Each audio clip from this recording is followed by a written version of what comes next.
Hey, and welcome back to my channel. And if you're new here, then welcome. My name is Mia Danielle, and I chat all about holistic and clutter-free spaces. So if that's something you're into, be sure to click subscribe and turn on those notifications. I release new videos every Tuesday.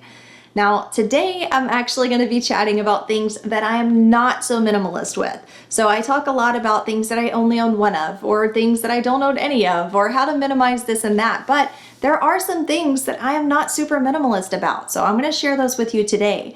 This is really in response to a lot of the emails and comments I get about people who are feeling a lot of turmoil about things that they're passionate about and not knowing how or if they want to minimize those things. So hopefully in seeing some of the things that I am not so minimalist with, you'll be able to see that it's okay, right? Like if you make space in other areas with things that aren't so important, then it's okay if you hold on to a few more of the things that you are really passionate about or that you do really get a lot of joy out of. So without further ado, go ahead and click the thumbs up and let's dive into the first thing that I am definitely not super minimalist about, and that is board games.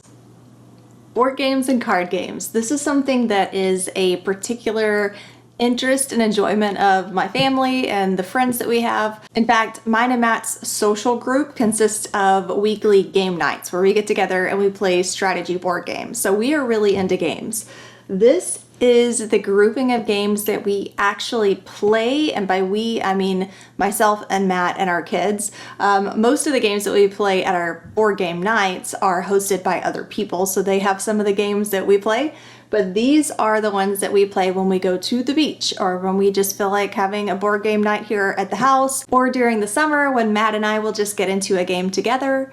Cribbage is pretty much our camping game because it's super easy. It has all the pieces attached to it. Of course, you have to have cards to go with it, but every year when we go on our week-long camping trip with a family, we pull this out and we'll play it with Matt's parents and his aunts and uncles, and it's a lot of fun just to pull it out and play by the water. Really easy to transport around. Pictionary, when we go to the beach cabin, is pretty much the only time we play this, but we do go to the beach cabin multiple times a year, and we'll have a lot of fun playing this with just the four of us in the family, or if one of the kids brings a friend with them. This is something that everybody really enjoys getting into. Space Cadets, King Domino Duel, Bottle Cap Vikings, Clue. Now Clue, I'll be honest, is probably my least favorite game, but Matt and the girls like to play it. So I'll let them play it whenever they have friends over or whenever everybody else wants to play a game and I want to sit out.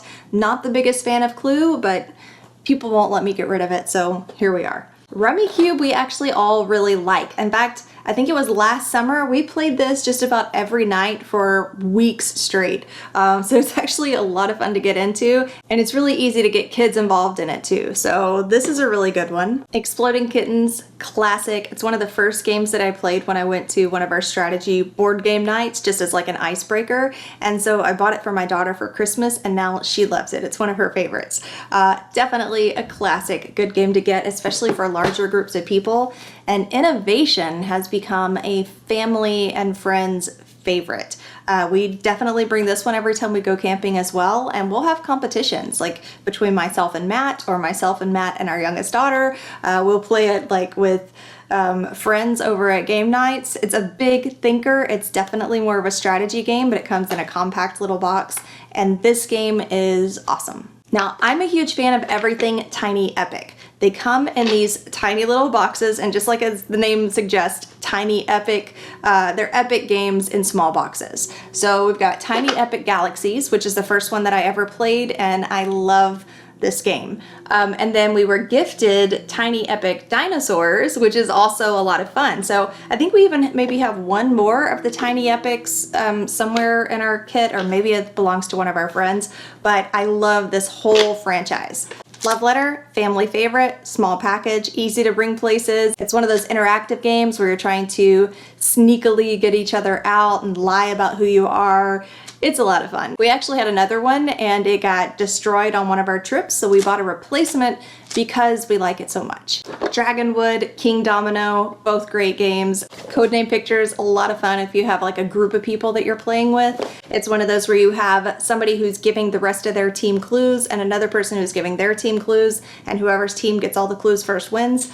A lot of fun for big groups. And this is a really innovative style game. So you'll have to check that one out. And then there's this, Gloomhaven.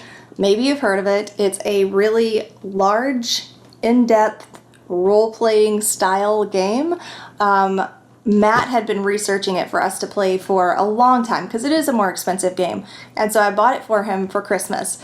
We haven't actually busted out this version of the game yet because it is so massive that everybody recommended that we start with the intro game. So now we've got both of these.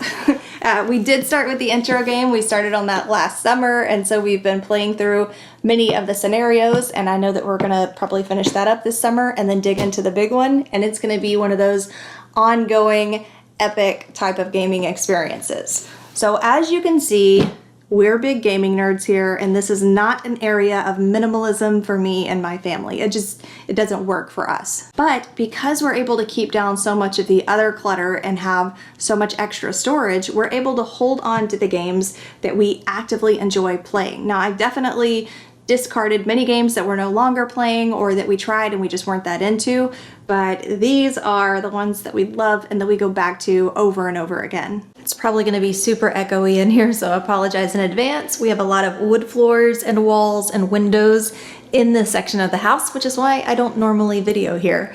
But some of the items that I'm gonna talk about are in this area, and the second is my coffee supplies. So these are my coffee mugs right here.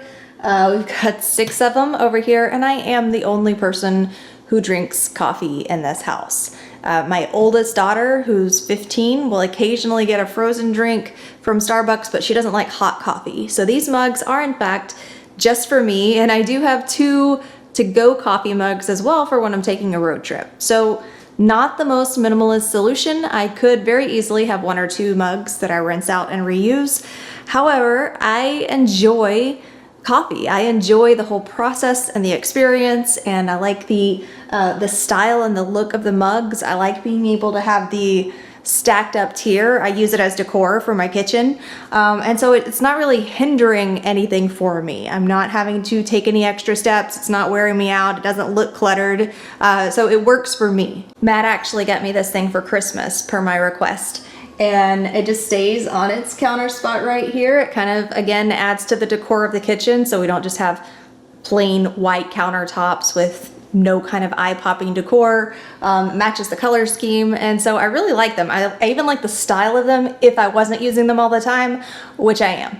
And then I also have this little thing, but I just bought this coffee press really to use for when we go camping, because when we go camping there's an old school coffee pot that takes so many grounds and I don't love using it, and so I just bought this to make myself a personal cup whenever we go camping. For the house, I don't use this, which would be very minimalist of me to do, but instead I actually have my coffee station. So on my coffee station I have this Keurig and I have a Mr. Coffee espresso machine. So let's talk about these coffee machines for a second, because I have had people point out my Keurig and the fact that all of the K-cups are a major pollutant, which is true. I got this Keurig, however, 8 years ago. It was really before I even got into the whole world of minimalism and paying more attention to the sustainability and the footprint. And I don't use the K-cups in this. I actually use it to create my own manual cups. I use the manual cup filter for it and pour my own coffee grounds into it. So there's no regular waste going out with my current use of the Keurig. And again, I've had this thing for like 8 years. So is it more wasteful for me to get rid of it and start pressing my own coffee, which I wouldn't mind doing, but adding that plastic to the landfill when I'm currently using it waste-free? You know, I have a hard time rectifying that. The only reason, and you can tell me your thoughts on this, the only reason I could think of to get rid of it would be because I am making public YouTube videos. And of course, I want to be sure that I'm passing on the right message to people. Let me know your thoughts on that. Now, for the longest time, it was just the Keurig I've moved to 3 different states with this Keurig. I've lived in Texas, I've lived in Arizona, I've moved with it to California, and now for the past 7 years I've been living in Oregon. This place has been around with me, so it's lasted quite a long time. The espresso machine I actually just got for Christmas, and I got it with the intent of spending less money at espresso shops like Starbucks and the Human Bean, which I love but are very costly. And I thought, well, maybe if I get an espresso machine, then myself and my oldest daughter can make our own frozen blends and can make our own coffee here. So now we have both, and we have this little station going on, and for the time being, at least, it's working for me. In the future, I may just go to pressing because it honestly doesn't bother me that bad. It does take up less space, but right now, I'm comfortable with this setup that I have. While we're in the kitchen, the next not so minimalist thing that we own is a waffle maker. And I could say technically this is not my waffle maker, it's Matt's, but I did buy it for him for Christmas, so I don't think I can get away with saying that. Now, of course, generally a good rule of thumb that I share with people, especially when it comes to narrowing down your kitchen appliances and getting rid of some of the clutter, is to try to keep things that are versatile, meaning that they have more than one function that you can use them for instead of just having a standalone appliance. This thing is really only good for making waffles. That's pretty much all that we can use it for. If we were doing pancakes, obviously we could use a pan, we could use a griddle, we could use, you know, all different kinds of things, and it would be a very versatile thing to make. However, Matt doesn't really like pancakes, he likes waffles. And so we've kind of justified having this thing and made it worth it by adding waffle nights into our meal rotation. So probably like once every month to once every 2 months, we'll have waffle nights with sometimes eggs or bacon and stuff, and just make it one of our regular meal nights so that we are actually using this on a regular basis. It's not just sitting up in the cabinet. Another area I'm not super minimalist about is throw blankets. Now, we do have a minimalist rule that we only keep what will fit inside of our throw blanket holder, so that's cool, but we definitely have more than a couple of throw blankets that are going on here in our living room or just throughout the house. This one I do keep in my bedroom, so it's not really down here in the living room. I keep it draped over my bedroom, and it's great because it's really soft and lightweight, and in fact, most of the videos that I'm recording here, I'm wrapped around this on my lap. You just can't see it. But last Christmas, I learned how to crochet. My husband's Aunt Kathy, now my Aunt Kathy, taught me how to crochet, and I got super into it. The girls both wanted me to make them a blanket, so I crocheted this one for my oldest daughter, and then I crocheted this one for my youngest daughter, and then I crocheted this one for myself. So I had 3 blankets that were just kind of like immediately added to our collection of throw blankets, which up until that point we had maybe 2. And then also like around the same time, it was last year, that same Aunt Kathy made us this throw blanket for a wedding gift. So I guess we do kind of have a lot of throw blankets roaming around, but they at least fit into their designated space, which is the important thing, right? So now that you've seen some of the things that I'm definitely not so minimalist about, at least right now, you can check out the video of things that I do only own one of right here. I'll catch you next week.